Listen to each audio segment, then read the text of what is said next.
राजस्थान में बढ़ते अपराध और अपराधियों के बुलंद हौसले एक पुलिसकर्मी की जान ले बैठे।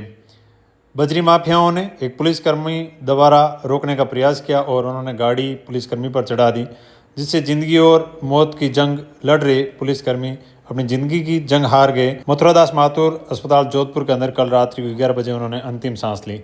आज उनके पैतृक गांव लौट जम्बेश्वर नगर के अंदर राजकीय सम्मान के साथ उनका अंतिम संस्कार किया गया। इन छोटे छोटे बच्चों को छोड़कर वो अपनी ड्यूटी का निर्वहन करते हुए वीरगति को प्राप्त हुए। फलौदी के लोकप्रिय विधायक पब्बाराम जी बिश्नोई, लौट के पूर्व विधायक कृष्णाराम जी, पूर्व प्रधान भागीरथ जी बेनीवाल और कई पुलिस के आला अधिकारी वहां पर शहीद को अंतिम संस्कार में सलामी देने और उनको पहुंचे। लेकिन बहुत ही दर्द भरी दास्तां है कि आखिर जिन लोगों से हम अपनी सुरक्षा की उम्मीद करते हैं उनके ही दुश्मन बन गए हैं। इस प्रकार के माफिया आखिर कब लगेगी लगाम।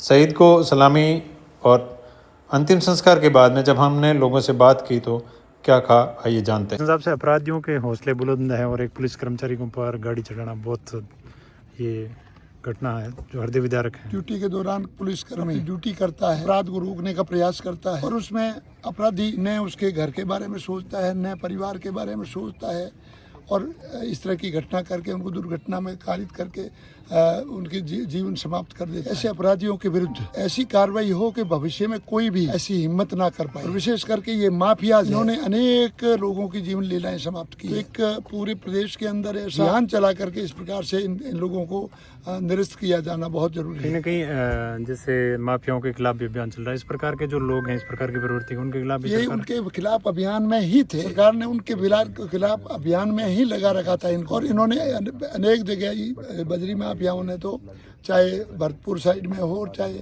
जयपुर साइड में हो अनेक घटनाएं ऐसी कर दी है। तो निश्चित तौर से इनके विरुद्ध में एक संपूर्ण राज्य में अभियान चलाएंगे और चला करके इनके विरुद्ध में कार्रवाई करेंगे, तब जा करके ये अपराध रुक पाएंगे। हालांकि अपराधी अपराध करता है, पुलिस उनके पीछे भागती है, उनको रोकती है, उनको जेल में डालती है, सीखचों में डालती है, फिर भी वो अपना काम किए बगैर रहते नहीं। अभी कल ही की बात है कि भाई एक हेड कांस्टेबल है, उसके पीछे का स्कॉर्पियो दे दी। जोधपुर की घटना है। हाँ, जोधपुरी की घटना है ये, माता के थान की। तो ये दुर्भाग्यपूर्ण है और इनके हौसले उत्तरोत्तर बुलंद होते जा रहे हैं। इन हौसलों को तोड़ना बहुत आवश्यक है और इसके लिए मैं आग्रह करूंगा पुलिस बेड़े से कि इनके जो भी है आप चिन्हित करके उनके ऊपर कार्रवाई कीजिए। समाज आपके साथ में खड़ा है, आम लोग आपके साथ में खड़े हैं, अपराध के साथ में नहीं खड़े। कहीं ना कहीं आप भी विधायक हैं मौजूदा सरकार में और दोनों जगह पे भाजपा की सरकार है, तो क्या सरकार से कुछ विधायक का दायित्व हमने सुबह ही कमिश्नर साहब से बात की है।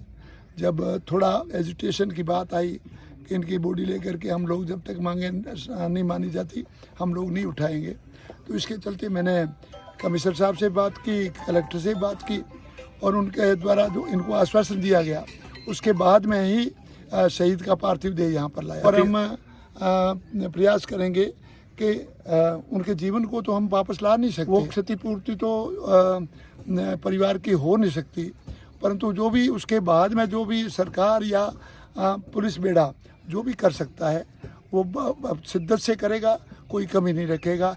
ऐसा आश्वासन के बाद में ही वहाँ से शहीद के पार्थिव देह को लाया गया। कहीं ना कहीं जो मुख्य आरोपी हैं वो भी पकड़ से बाहर है। हाँ, 3-4 लोगों को पकड़ा गया है और बकरे की माँ कब तक खैर मनाएगी, कहीं न कहीं धरा जाएगा। और धरा हुए ऐसे लोगों को अगर मान लो इस तरह से एनकाउंटर भी ऐसे लोगों के ही होते हैं जो भागते फिरते हैं, अपराध करते हैं, ऐसे लोगों को एनकाउंटर होता है। या तो वो समर्पण कर दे अथवा दूसरी कार्रवाई पुलिस करेगी जो विधि सम्मत होगी। लौट के पूर्व विधायक कृष्णाराम जी कहीं ना कहीं इस क्षेत्र के कई वीर हैं जो अपनी जान गंवा चुके हैं और ये घटनाएं रुक नहीं रही। उसी कड़ी में सुनील बिश्नोई भी एक होनहार कांस्टेबल था और प्रतिभावान कांस्टेबल था और जिस तरीके से बजरी माफियाओं की घटना को लेकर के पिछले साल भर से जगह जगह घटनाएं हो रही है, उसी क्रम में ये घटना हुई है, बजरी माफियाओं के द्वारा हुई है, उसके काल कौलित हुआ है भाई सुनील। इसलिए मैं सरकार से मैंने सुबह ही एक्स पोस्ट पे भी लिखा है कि सरकार इस बजरी माफिया को इसकी कड़ी से कड़ी कार्रवाई करे, नए कानून बनाए और जो इस तरह से रोज़ घटनाएं हो रही इसकी घटना को लेकर के इस तरह के त्वरित इनके विरुद्ध कार्रवाई करें ताकि आइंदे ऐसी घटना नहीं हो। जिस तरीके से छोटे छोटे बच्चे हैं और इस तरह से एक शिक्षक ने ऐसा बड़ा पाल करके एक कांस्टेबल की सर्विस दिलाई और इस तरह से हो जाता है। इस तरह की अनेक घटनाएं होगी। इसलिए मैं सरकार से मांग करूंगा कि ऐसे सुनील बिश्नोई को शहीद का दर्जा मिले और सरकार का पूरा पैकेज मिले जो हमेशा शहीदों को मिलता है, वो पैकेज मिलना चाहिए सुनील को। ये अपनी ड्यूटी के दौरान कर्तव्य निष्ठा से काम कर रहा था और आज काल कौलित हो गया। आज इस दुनिया में सुनील नहीं रहा। मैं ईश्वर से प्रार्थना करता हूँ कि उस भगवान उसको चरणों में स्थान दे और परिवारजनों को संभल बनाए। कहीं ना कहीं बजरी का जो खेल है वो कई वर्षों से लंबा चला आ रहा है। वर्षों से लंबा चल रहा है। इस पे सुप्रीम कोर्ट में भी कई आदेश हो रखे हैं। उसकी वजह से कई कानून सरकार अमेंडमेंट नहीं ले पाई। लेकिन इस तरह कई रास्ते और भी कई रास्ते हैं, सरकार इसका रास्ता निकाले ताकि ऐसी घटना कभी नहीं हो। प्रधान जी इस प्रकार के एक युवा का चले जाना और वो भी ऑन ड्यूटी होते हुए अपनी ड्यूटी का निर्वहन करते हुए कहीं ना कहीं ऑन ड्यूटी सोल्जर को भी एक खौफ पैदा करता है। को हमारे समाज का बच्चा था और हमारे समाज को बहुत बड़ी क्षति हुई। मैं भगवान से प्रार्थना करता हूँ कि उस परिवार में ऐसे शक्ति दे जो इस दुख की घड़ी में वो सहन कर सकें और हम सब लोग जितने, चाहे कोई पार्टी पक्ष की बात नहीं है, सब इस दुख की घड़ी में सब साथ खड़े। और सरकार से निवेदन करना चाहता हूँ कि इस तरह से आदरणीय एमएलए साहब पब्बाराम जी सारे लोग सीएम से बात करके इसको शहीद का दर्जा मिलना ही चाहिए, जिस तरह से एमएलए साहब बता रहे थे। और वास्तव में वो अपने कर्तव्यनिष्ठा पूर्णतया पुलिस की जिस तरह से जिम्मेवारी है, पुलिस हमारी सुरक्षा करती है और पुलिस के साथ ही इस तरह का होता है तो किस तरह से समाज के लोगों में सोचना होगा कि हमारे बच्चे को पुलिस में भेजें तो सुरक्षित नहीं। इस विषय पर चिंता का विषय है और सरकार से निवेदन भी करते हैं कि इसको जो दोषी लोग हैं कड़ी से कड़ी सजा रहे हैं। जिस तरह से एमएलए साहब फरमा रहे थे पब्बाराम जी, वो कह रहे थे एनकाउंटर, वास्तव में ऐसे लोगों को होना चाहिए जो इस तरह के हम सब लोगों की सुरक्षा आज यहाँ खड़े हैं, चाहे कहीं भी खड़े हैं। जिस तरह से मोदी जी ने ऑपरेशन सिंदूर करके पूरे देश को बता दिया था कि हमारे साथ जो करते हैं वैसा ही इस जिन्होंने किया है उनके हमारे सुनील को, तो हम सब लोगों में इतना दुख है, इतना दर्द है। युवा लोग सब सोचते हैं कि किस तरह से एक युवा के साथ अन्याय हुआ है, उसको न्याय में कैसे बदलें, ये सरकार ही कर सकती है। और बाकी हम सब लोग चाहते हैं कि सरकार जल्दी से जल्दी इस तरह का दुस्साहसी लोगों को कड़ी से कड़ी सजा कैसे मिले, यह तय करेगी। सर, जिस हिसाब से अपराधी हैं, बेखौफ हैं,